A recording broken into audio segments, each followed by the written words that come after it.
Et yo les gars, yo tout le monde, j'espère que vous allez bien. En tout cas, moi ça va nickel aujourd'hui les amis, nouvelle vidéo où on se retrouve pour une review de manga.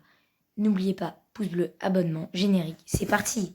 What you're giving, that's how we live it. Don't be mad at the system, it's simply how we've existed. I hear a lot of people talk.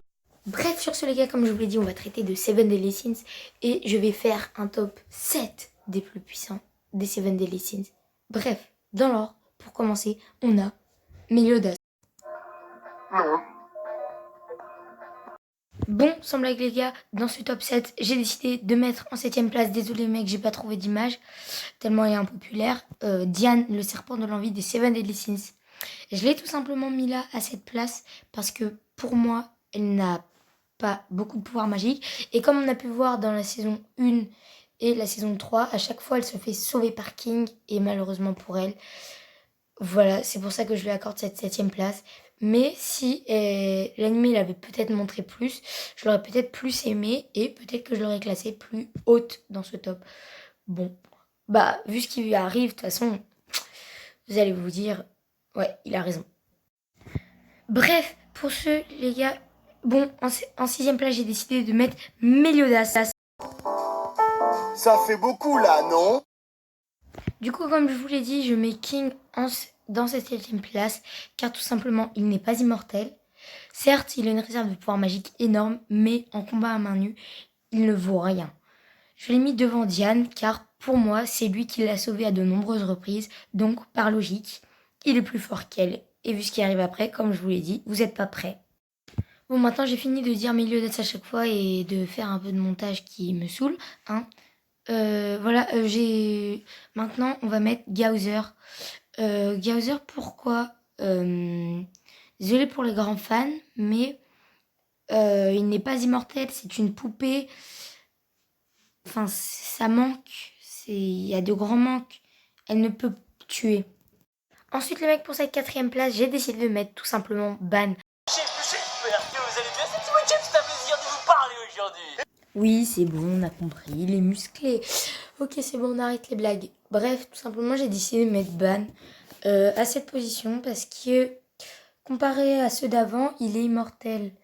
Donc, comme il est immortel, eh bien, selon moi, il est au-dessus de Gaozer. Malgré le fait qu'il n'ait presque pas de pouvoir magique, pour moi, il est au-dessus quand même. Ça reste un mec immortel, quoi. Il peut pas mourir. Tu lui tranches la tête, sa tête, elle revient, quoi. C'est incroyable. Je sais pas si vous voyez le truc.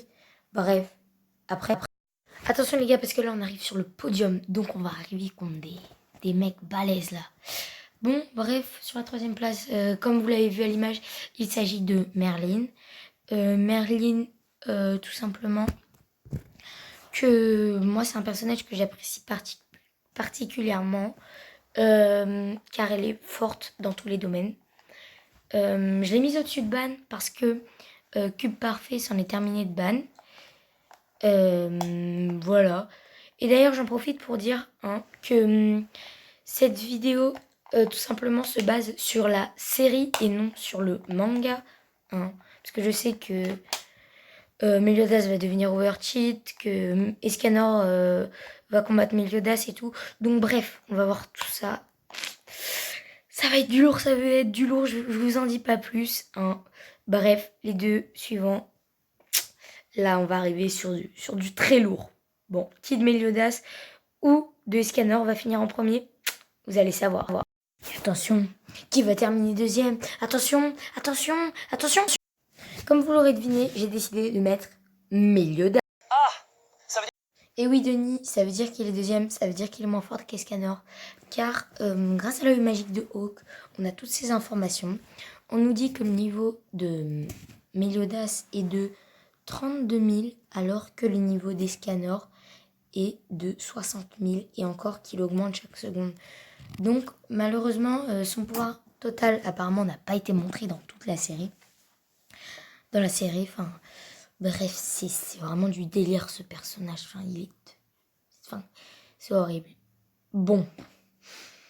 Bref, comme vous l'aurez deviné, le premier est... Bon, bref, j'avais la flemme de faire un montage. Bon, il n'y avait pas de suspense. Le premier, c'est Escanor. Alors, pourquoi Escanor? tout simplement parce que Escanor, c'est le lion de l'orgueil, c'est le mec qui a 60 000 de puissance. 60 000, presque 2 fois plus que Meliodas. Et encore, c'était pas à midi. On a vu son combat contre Estarossa. Mais le pauvre Estarossa, mais il s'est fait allumer. Il a rien compris à sa vie. Vraiment, c'était un truc incroyable. D'ailleurs, je tiens à dire merci à l'œil de Hawk qui m'a vraiment facilité la tâche dans ce classement. Parce que si je n'avais pas eu ça, je pense que j'aurais mis Meliodas. Je me serais quand même trompée, tu vois. Mais bon, on attend la saison 4, hein. La saison 4 avec impatience. Voilà, c'est à peu près tout ce que j'avais à dire. Même si je sais que vous allez quitter la vidéo, non, ne quittez pas. J'ai des petites dédiées à passer à Jules, à Edgar. Jules parce qu'il m'a fait découvrir la série et Edgar parce qu'il a forcé. Ensuite, les mecs, petit abonnement, petite cloche de notification, petit pouce bleu. Voilà, ça régale la famille. Et je vais vous mettre une petite image, les mecs, pour ma prochaine vidéo. Attention,